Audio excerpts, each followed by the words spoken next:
alaikum. Wa alaikum salam, Sheikh Imran. It's a great honor to have you with us. I'm talking to Biladul Mujahideen. Shukran. So I will start directly with the first question. Very good. Bismillah. Bismillah. Okay, it has already been some years since you have predicted the decline of the world's financial system that is based on fiat money. Could you please elaborate for our audience this issue and provide also with your vision on how a Muslim nation can get out of this fraudulent system? Well, Bismillahir Rahmanir Rahim. I am delighted. It's music in my ears to hear you describe it as a fraudulent system. Mm-hmm. Because the ulama of Islam, unfortunately, have not as yet come to that conclusion. Our ulama are in a fix because the books of fiqh which they study does not deal with the modern monetary system. They have no training, no knowledge of international monetary economics. As a consequence, they lack both the knowledge and the tools of analysis with which to be able to come to the conclusion that you have just arrived at, that the modern monetary system, which emerged out of the Bretton Woods Accord of 1944, and which collapsed in August of 1971, and which was then replaced by the new and the existing petrodollar monetary system, is bogus, it's fraudulent, it's haram, and it functions as a vehicle for the economic exploitation and financial enslavement of the masses around the world.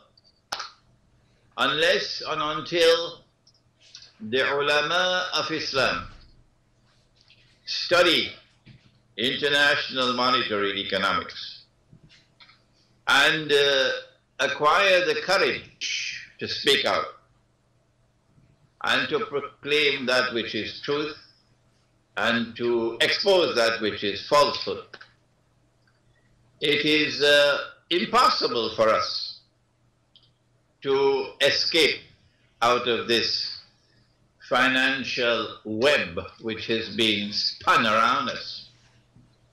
One last word. If our ulama were to rise up, it would be possible for us to argue that the Sharia of Islam cannot be enforced unless and until we restore dinar and dirham as money. And you cannot restore dinar and dirham as money while yet remaining a member state of the International Monetary Fund.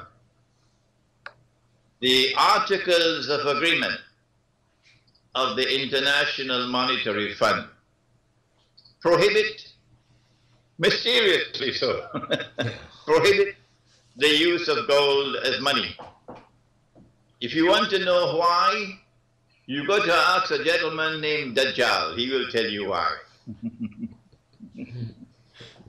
Secondly, if the ulama of Islam were to rise up, acquire the knowledge of this subject, it is possible for us, because there are so many in the world of Islam who, even when they are secularized, even when they acquire part of the modern way of life, still have love in their heart for Islam.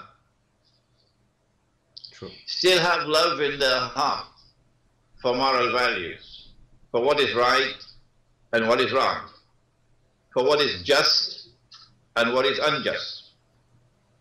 They have it in their hearts. And so it would be possible for us to argue that if someone were to offer to pay an amount which is due in a business transaction, to pay an amount which is due in dinar and dirham. I owe you so much money because I bought goods from you, and I offer to pay you in dirhams. If you were to refuse to accept the dirhams and were to demand instead US dollars or Pakistani rupees or Indonesian rupiah, then you would have committed a sin, and you would have to answer for that sin on Judgment Day. Here is a strategy which our ulama can use effectively to not only get people to start buying dinar and dirhams. We don't need dinar as much as we need dirham. And when you start buying dinar and dirham and then using it for buying and selling, our trade union movements will then get some knowledge in their head. And the trade union movements will then say, well, we want to be paid our wages in real money, not in crooked money. You see, the trade union movement, like the ulama of Islam, do not have the knowledge of international monetary economics. And so they go into negotiations to demand wage increase. Exactly. And when they win a wage increase, inflation wipes it out. Exactly. They will wake up to the reality and demand that wages be paid in dinar and dirham. Yeah. So basically, it can only be some individual initiatives. It cannot be an organized action in order to get out of this system. You don't view it like that. I do not see any other group capable of mobilizing the masses, Okay. unless that group has Islam as its basis for mobilization. Yeah. Ikhwan al-Muslimun in Egypt were assisted by many decades of oppression, brutal oppression. Under Jamal Abdel Nasser, he brutally oppressed them. And then you had Hosni Mubarak, continued brutal oppression. And so they won the sympathy of the Egyptian masses. Ikhwan has a modernist version of Islam, which apparently Washington finds comfortable today. So Ikhwan succeeded in Egypt, mobilizing the masses of Egypt who have love for Islam. But because Ikhwan lacks the ulama, the authentic intellectual leadership of Islam, Ikhwan is taking Egypt on a ride, and Washington is taking Ikhwan on a ride. Yeah. And so let's say they succeed in Egypt, if they have the ulama, of course, and if they get the wise people and the heart to do it. Do you think the Zionists would let this kind of system emerge in the Islamic world? We need Muslims with backbones made of iron and steel. I believe Algeria has backbones made of iron and steel. Yes. I believe the Algerian intellectual, the Algerian scholar, has that courage, that backbone, which if he is taught the subject correctly, he would stand up more authentically than Egypt is standing today. So there is hope in Algeria. I am surprised. I am not Arab. I have never visited Algeria. And I'm getting more emails from Algeria today. I'm getting them in French, I'm getting them in English, and I'm getting them in Arabic. Get more emails from Algeria today than from any other Arab country. Wow, that's great. You don't That's know. great. Yeah, a lot of people follow you here. And I'm getting emails from both brothers and sisters. The women, some of them young women, are just as interested in making contact with me and discussing the problems as the men are, which is a good sign. Great, great.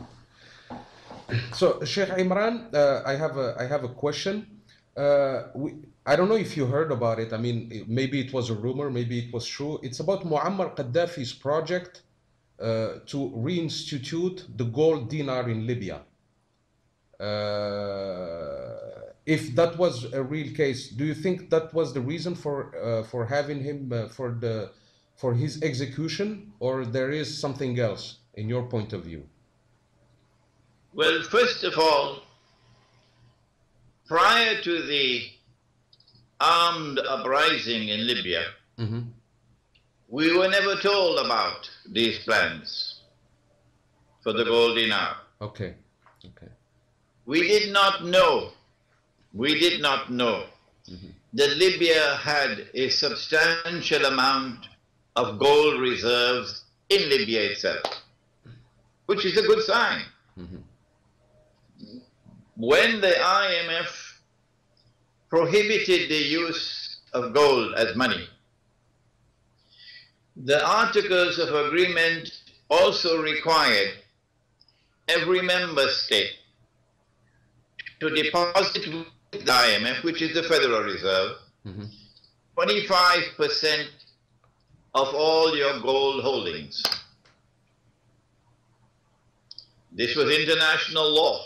And when you deposited that 25%, then the Zionists knew how much gold you had. Yeah. Then the IMF rules prohibited you from buying or selling gold without disclosing it to the IMF. Where were the ulama of Islam?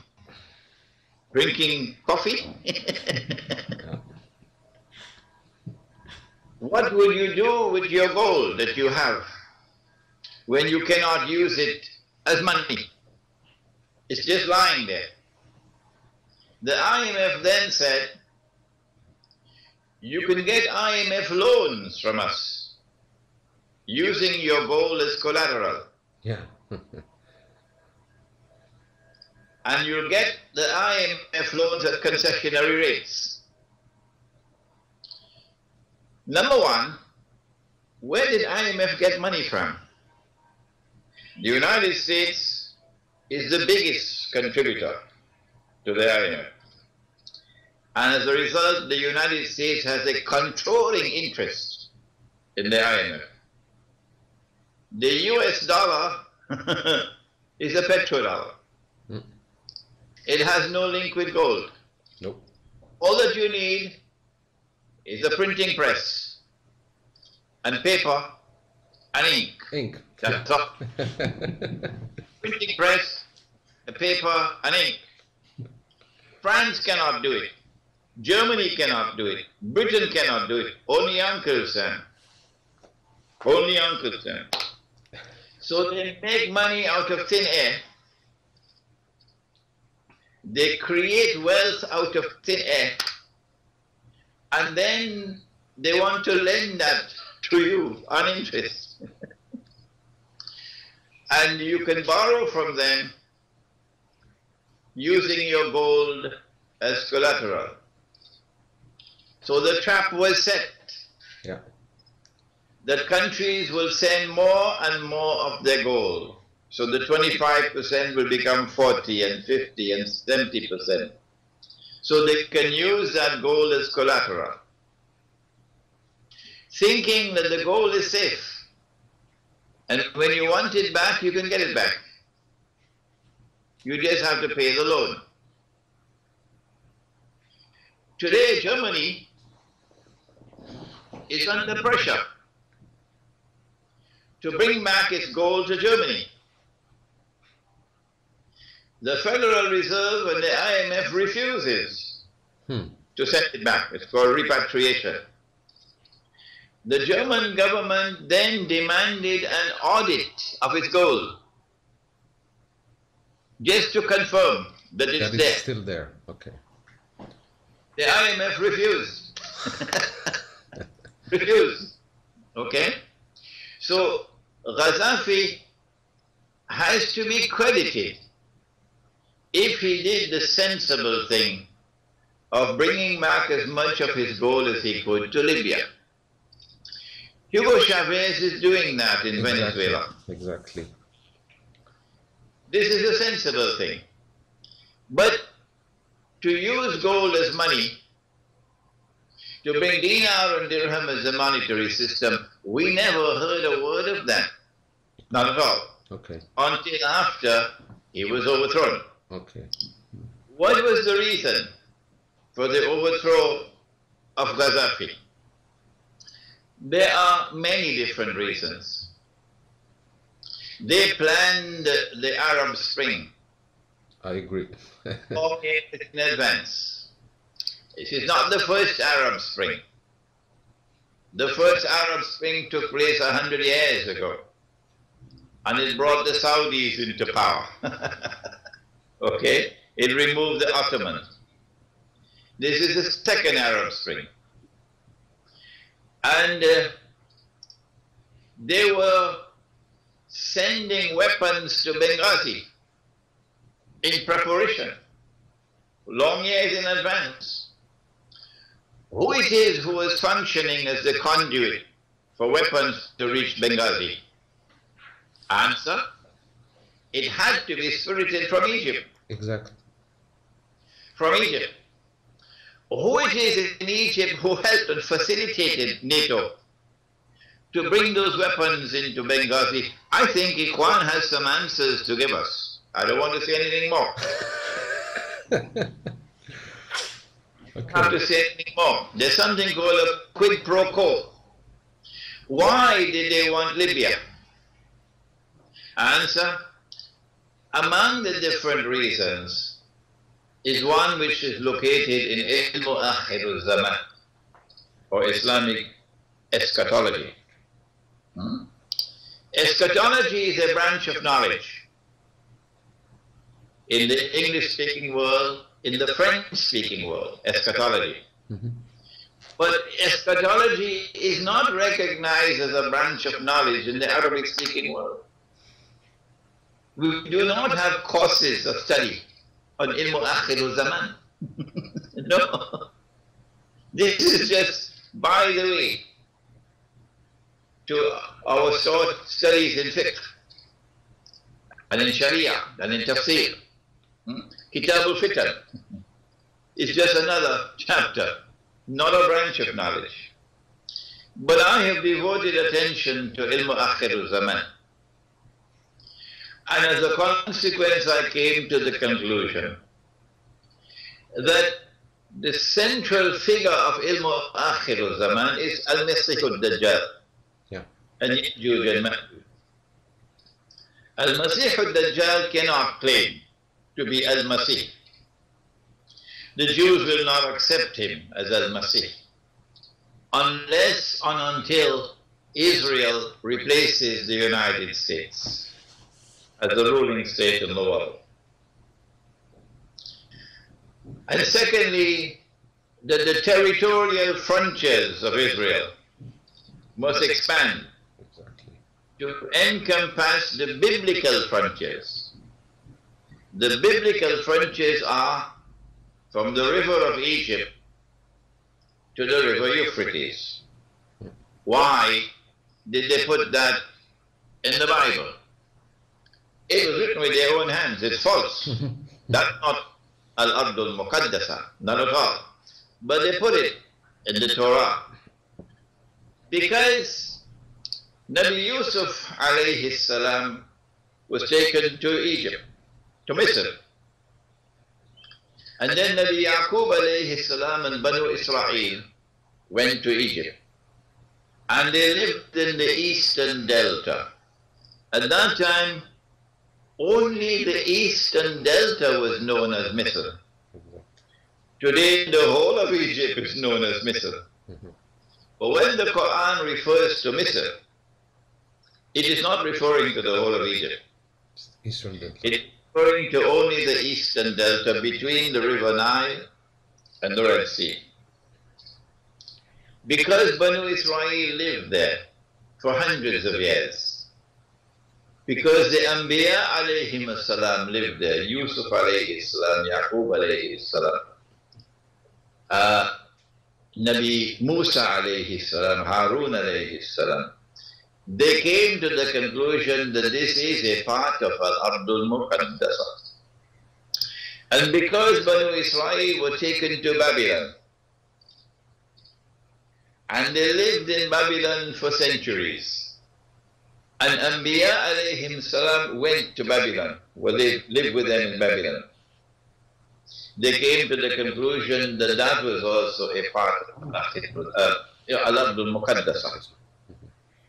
And so, Israel, when we study the subject from eschatology, Israel has to expand its territorial frontier to encompass the eastern delta of Egypt and Sinai. The only way Israel can do that is by launching a ground invasion. That ground invasion from the east would succeed if you also have a ground invasion from the west. So long decades ago, they had their eyes on Libya. Decades ago, that they have to take control of Libya. NATO. And the Salafi Islam has this unique characteristic. I'm sorry that my language is so harsh, but they deserve it now. Salafi Islam has this unique characteristic that they have eyes and they cannot see. And so they were taken for a ride. And today NATO is in Libya. So when the attack on Egypt takes place, NATO will attack from the west, and Israel will attack from the east. Southern Sudan is now an ally of Israel. Exactly. So you have an attack from the south, and from the north you have a naval blockade. And now you have Egypt with Ikhwan playing into the hands of the Zionists. Instead of uniting Egypt, Ikhwan is dividing Egypt. So the reason for the overthrow of Gaddafi, the primary reason, long-term reason, is to give NATO a foothold in Libya so that Egypt can be attacked from the west. I fully agree with you, Sheikh Imran Hosein. I completely understand. My next question is about the Arab Spring. I mean, since the Arab Spring, I mean, here in Algeria, we are faced with the three unrest areas, which is Tunisia, Libya, we have a big frontier with Libya, and also Mali. Mali is a country that is facing some major issues. I mean, it can also risk to be fully split. Do you think it's a pure coincidence, or there is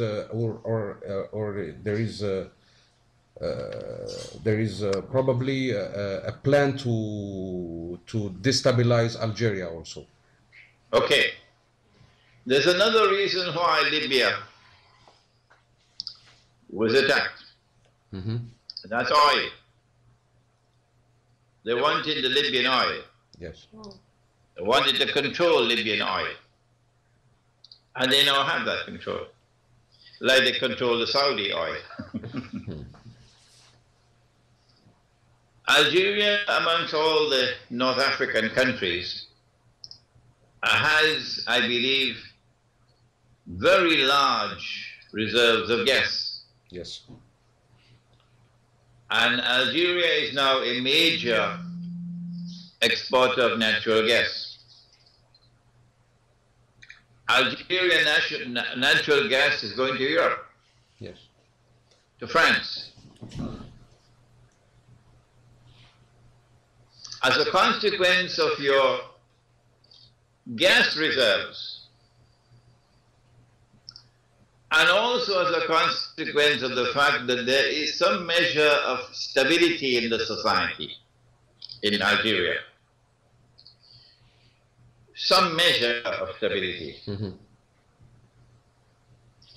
It is very easy to understand that they will not allow Algeria to remain as it is. No.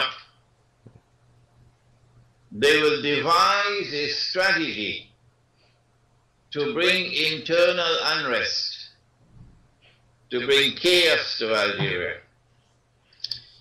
They will devise a strategy for regime change so that they can take control of the gas reserves.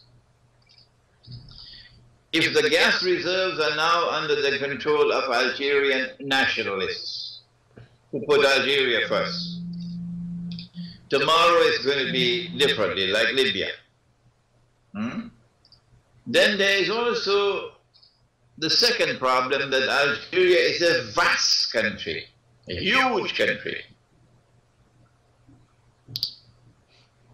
And that requires them to devise a strategy for the breakup of large Muslim countries into small statelets. Don't be surprised when Egypt becomes 3 or 4 different countries. Don't be surprised when Pakistan becomes 3 or 4 different countries. And these small states can easily be controlled by the hegemonic power. In Pakistan, of course, the hegemonic power is India. In Egypt, it will be Israel. Saudi Arabia and Qatar, of course, as allies of Israel. Exactly. I do not know enough about Algeria and about Morocco and Tunisia to be able to fathom their thinking. But what is happening in Mali appears to me to be sufficiently important to deserve careful study. And I lack the tools here in Malaysia to be able to make that study of what is happening in Mali. But I'm sure that your scholars in Algeria, when they know that the plan is to break up Algeria and to take control of the gas reserves, they will be able to understand what is happening in Mali from a different perspective here. Well, the population here in Algeria, they are aware because of what we lived in the 90s. I mean, in the 90s, Algeria was a target from Salafis and also some, I mean, Islamic fanatics that created some major problems here in Algeria. And do you think that the destabilization that Algeria lived in the 90s was a part of a lab for the future Arab Spring in terms of destabilization method? Because there what was... happened in Algeria in the 90s was repeated in Egypt last year. Okay. Many people have suffered sufficiently. In the case of Algeria, it was brutal French colonial rule. And the Algerians are a proud people, and they resisted French colonial rule. And when they suffered as much as they did under French colonial rule, then there was a longing in their hearts to return to their original roots. Ahmad bin Bella emerged in the 1960s as a very popular leader. I was a young man at that time, and Ahmad bin Bella took North Africa by storm as a popular leader. And then came the time of Hawari Boumediene. But the leadership was similar to Jamal Abdel Nasser in Egypt. It did not reach the core of the people, their hearts. No. In order to reach their hearts, you have got to touch the world of the sacred. You can't do that with a secular ideology. Okay? North Africa is essentially spiritual. A Salafi version of Islam will not win their hearts. No. No. No. They're very spiritual. This is part of Africa. I think Algeria and Morocco didn't get it from the Arab world, they got it from Africa. Exactly. The African has its roots in spirituality. The Indian and the Persian from Iran, they have the intellectual power.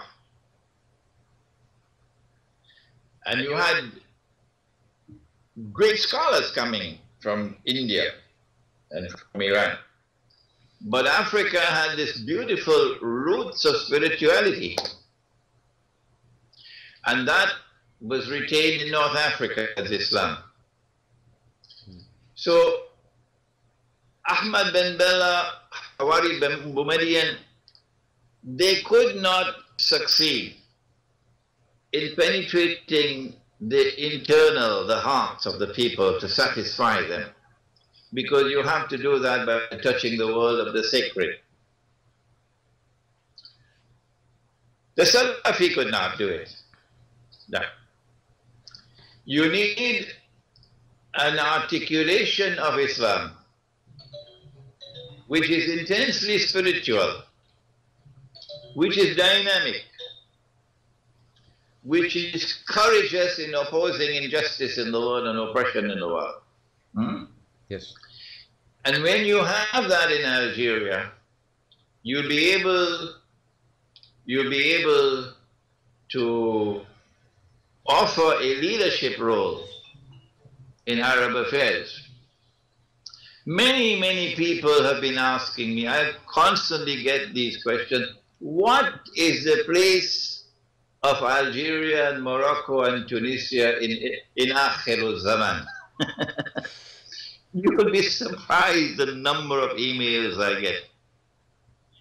I wish that your journal will give this answer to them. that Algeria, Morocco, Tunisia, Libya, that is Libya before this revolution, this uprising, you have a role waiting for you to articulate an Islam that is intensely spiritual, that touches the innermost feelings of the people, brings out that which is most noble in them, which is attractive. The Islam of Ikhwan al-Muslimun is not attractive. It's not attractive. You have to enforce the Sharia not with a baton. You have to enforce the Sharia in such a way that you're able to demonstrate its superiority over every rival. So that people would be attracted to the Sharia. Rather, you're having to take a baton to bring them and enforce the Sharia over them. That is the role waiting for Algeria. Inshallah. That is the role waiting for Algeria, because you got the courage in Algeria. You got the backbone in Algeria. You've got the history in Algeria. Okay? And all that you need now is the scholars who will be able to present that version of Islam, which cannot tolerate injustice and oppression. Not at all. Never. And which sees with two eyes. Dajjal sees with one. This is not eschatology, this is epistemology. To see with two eyes. Dajjal sees with one. He's blind in the second eye, meaning he is eternally blind. That is Ikhwan today. I'm sorry to say it. So if you can develop that scholarship in Algeria, which combines external knowledge with internal knowledge, then you'll produce people who will walk in the path of Khidr alayhi salam. That is the role that's waiting for you in Algeria. Thank you. Inshallah, inshallah. And we count a lot on you. I hope you will honor us in a visit to Algeria that we would like to organize, to maybe to get, that something, starting from the scholars. Once they see. I'm delighted to visit Algeria and Morocco. The problem I face is that the only language that I use for lecture and teaching is English. Je peux parler français un peu, tout petit peu. Comprendre. Mais c'est difficile faire une conférence en français. Exactly. I cannot express myself at the level of exactitude that I want in Arabic or in French. And I don't want to make mistakes. No.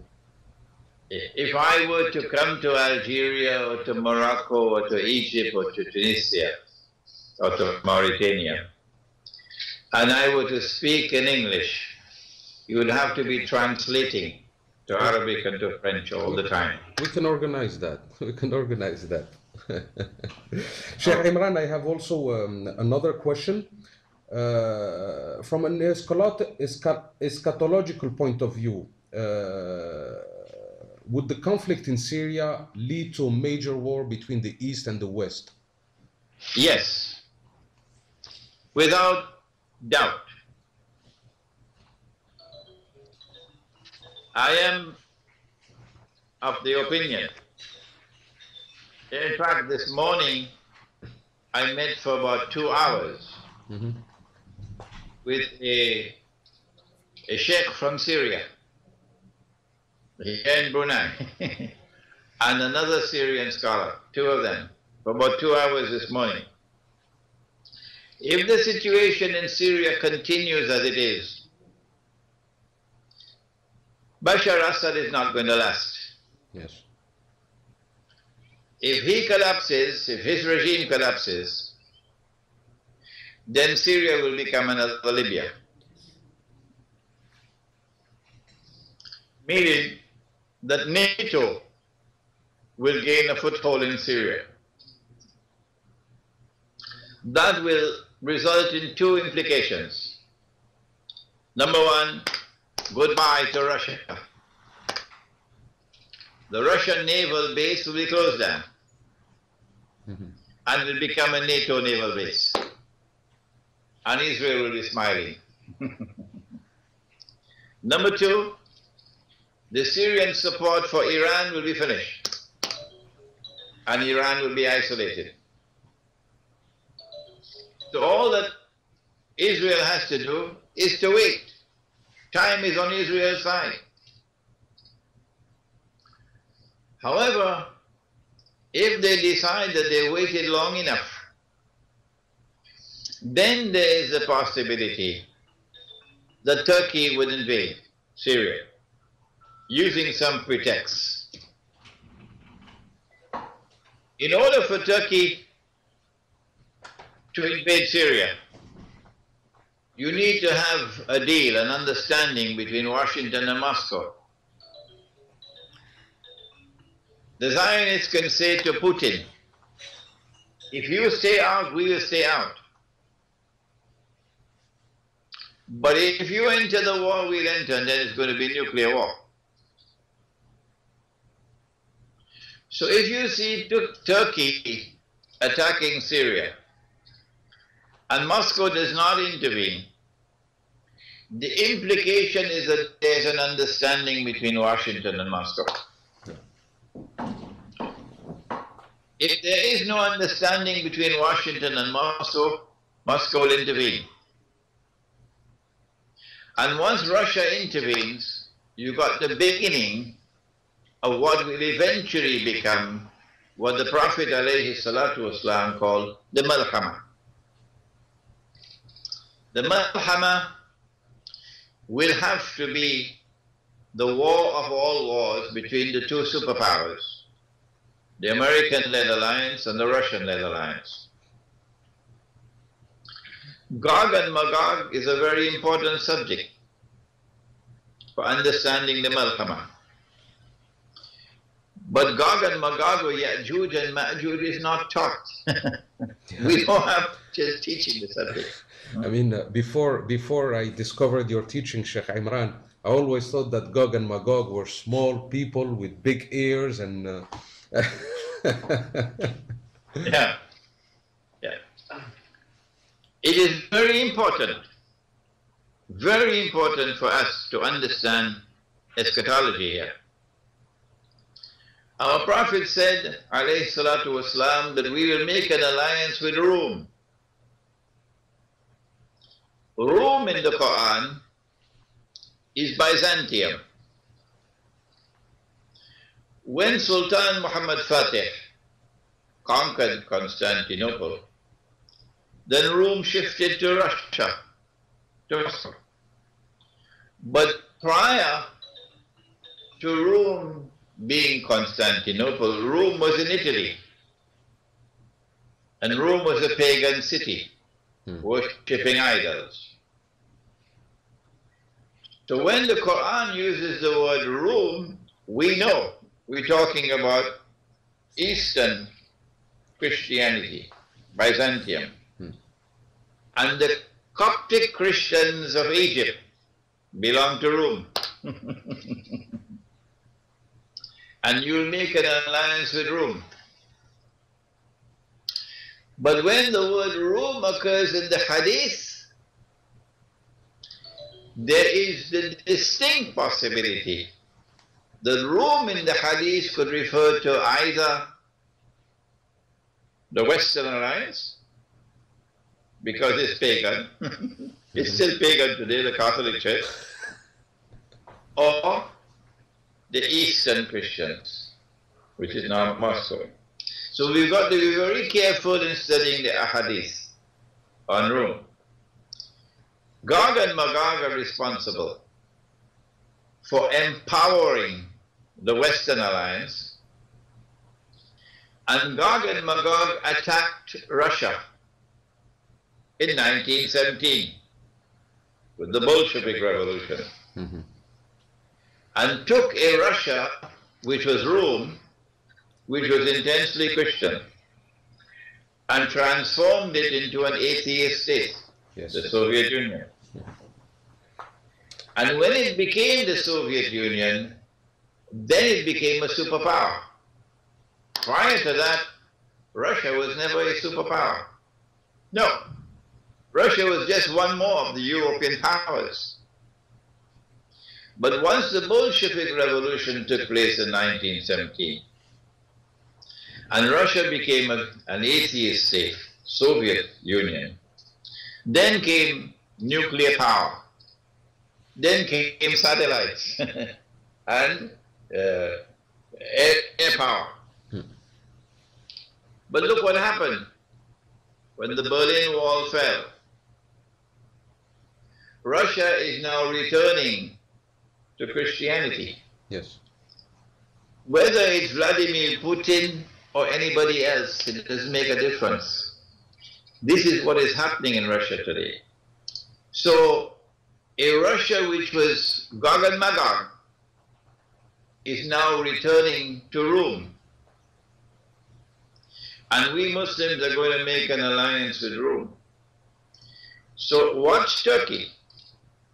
If Turkey attacks Syria and Russia responds with an attack on Turkey, you have the beginnings now of what the Prophet ﷺ described as malhama. Islamic scholarship needs to devote attention to eschatology, to be able to understand and to guide on this issue. Remember that in the hadith of Sunan Abi Dawood, there is this hadith. Umran Bayt al-Maqdis Kharabu Yathrib. Kharabu Yathrib Khuruj al-Malhama. Khuruj al-Malhama Fath al-Constantiniya. Fath al-Constantiniya, Khuruj al-Dajjal. This is the timeline. This is the timeline.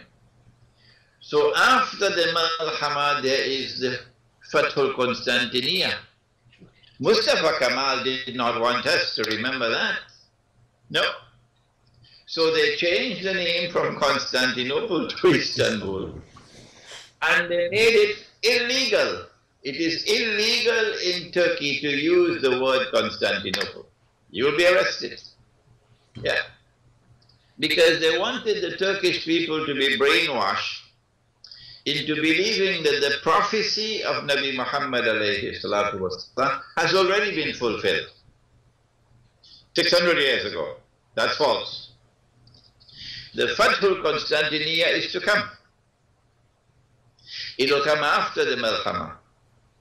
And when it does come, after the Malhama, there will be no air power. No. All fighting will be on land and on the sea. So the Fathul Constantiniya after the Malhama is to actually allow the Soviet Union, Russia's navy that survives the Malhama to be able to get into the Mediterranean. The Fathul Constantiniya is going to break the backbone of NATO. So watch carefully events in Syria and Turkey, because there lies the key to great wars which are coming in the future.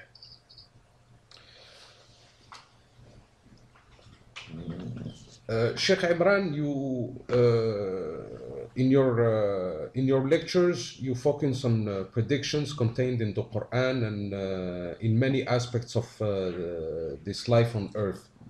Could you give us some more examples? I have used a methodology which was taught by Allah subhanahu wa ta'ala at the beginning of the Quran, when He said, and remember that Allah is not deficient in the use of language? No. So when he said, فَسَجَدُوا إِلَّا Iblis, 3 words. It is deliberately constructed like this, the sentence. If we take this ayah by itself in isolation, if we use this lazy methodology, we cannot escape the conclusion that Iblis was an angel. Yes. Cannot escape. Iblis was an angel. So this sentence is constructed like that to teach you a lesson in usul al-tafsir. It is when you go to the totality of the Quran, then you realize, but angels don't have any free will. Angels can't say no when they order. So if you give something, you say something to your wife and she says no, then she's not an angel.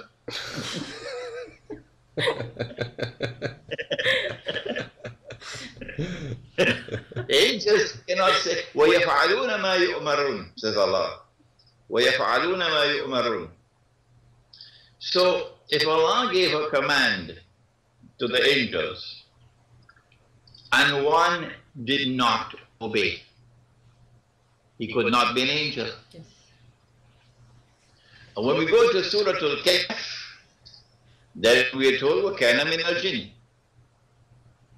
So in this very simple verse of the Quran, a profound message, a profound lesson in methodology is given. And that is that you must take the Quran as a whole.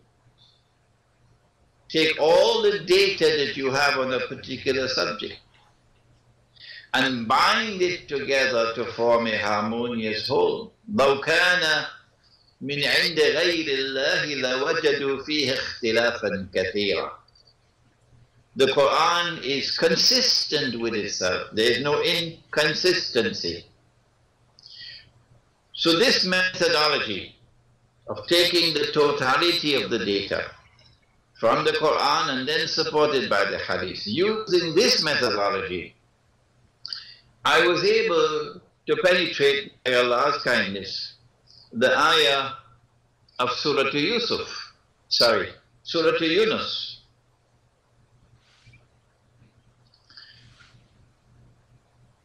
Fir'aun is drowning.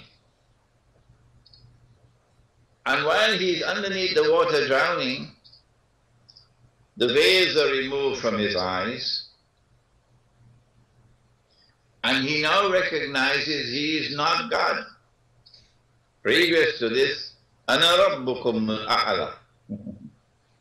So now he declares that I have faith in the God of Banu Israel underneath the water. To which Allah subhanahu wa ta'ala responds and he says, الآن وقد عصيت قبل وكنت من المفسدين فاليوم ننجيك ببدنك لتكون لمن خلفك آية. لتكون يعني his بدن, لتكون لمن خلفك آية وإن كثيرا من الناس عن آياتنا لغافلون. His body was preserved and his body was rediscovered in 1897, I believe. What is the ayah? لِتَكُونَ لِمَنْ خَلْفَكَ آيَةً. What is the ayah? And who are those? لِمَنْ خَلْفَكَ. Who are they? Answer,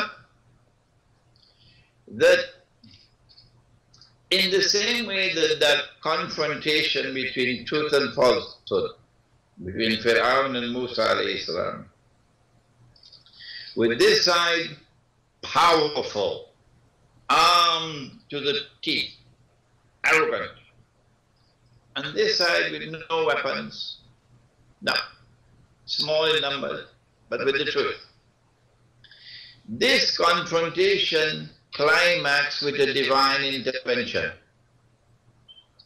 And that divine intervention led to victory for truth.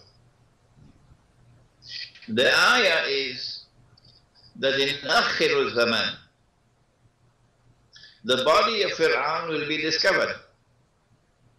And this epic encounter, liman khalfaka ayah, the ayah is that this epic encounter will be repeated in Akhirul Zaman. That's what we're witnessing now. And there will be a divine intervention in this one, as there was in that one. This divine intervention is the return of Nabi Isa alayhi salam. Who are the people? Liman khalfaka. Answer, the Zionists. That in the same way that Fir'aun died and he had to declare his faith in the truth before he died, but it was no help for him. Similarly, the Zionists will have to accept Islam. When Nabi Isa alayhi salam returns, I told them that in New York. I went into a Jewish synagogue and I lectured before 200 Jews and I told them this. They surrounded me after the lecture, demanding why should we be forced to accept that which we have rejected. My answer was, on that day the veils will be removed from off your eyes. So this verse of the Quran is of pivotal importance for understanding politics, for understanding the economy, for understanding the monetary system. الآن وقد عصيت قبل وكنت من المفسدين فاليوم ننجيك ببدنك لتكون لمن خلفك آية وإن كثيرا من الناس عن آياتنا لغافلون. The body of Fir'aun was discovered in 1897.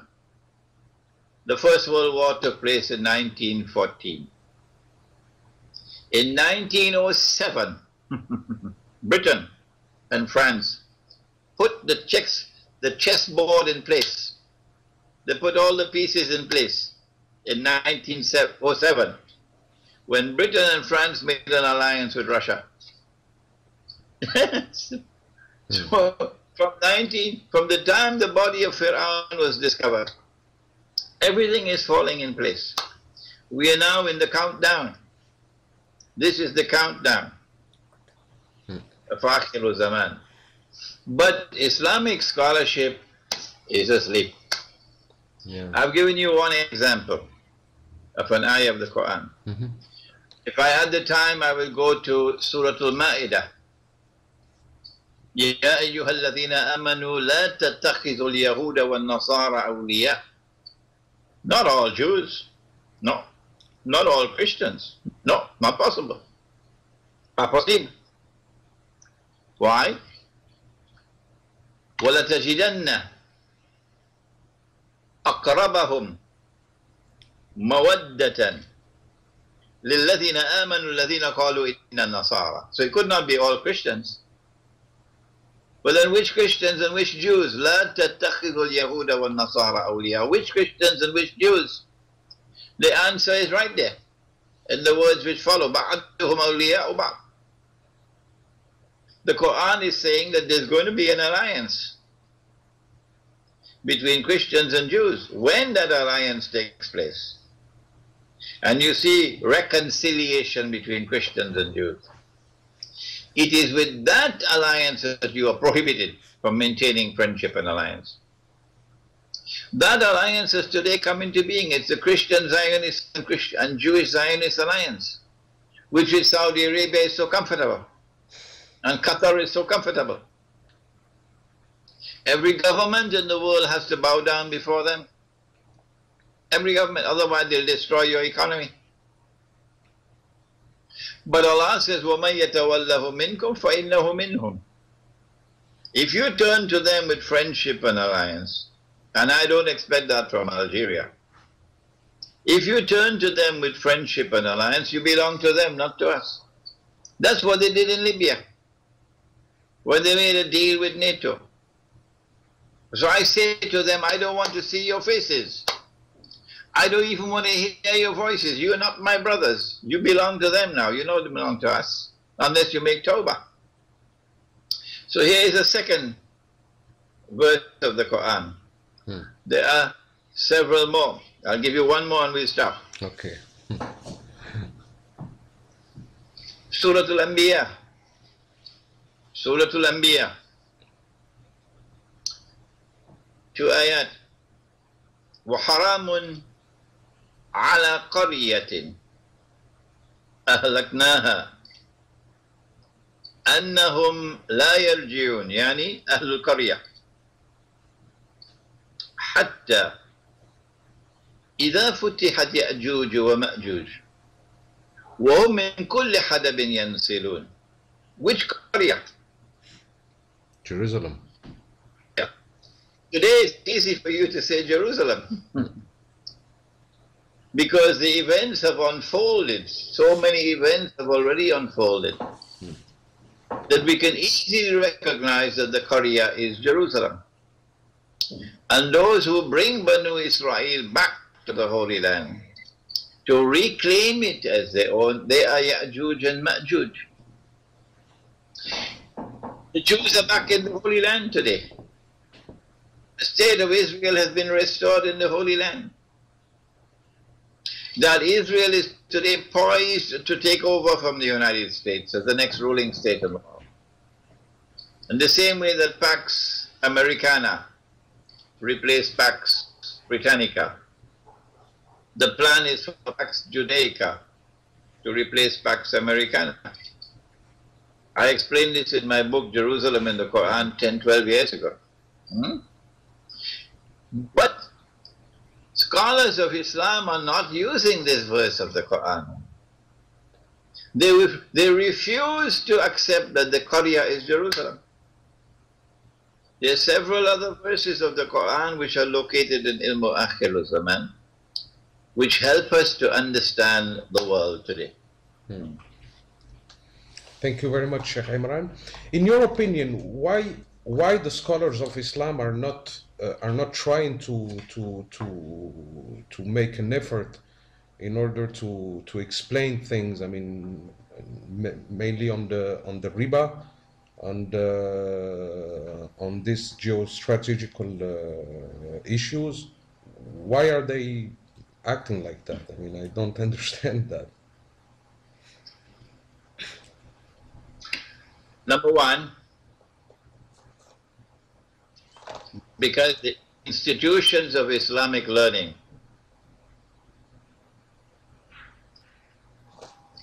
have become fossilized. One Sunday morning, Al-Azhar University woke up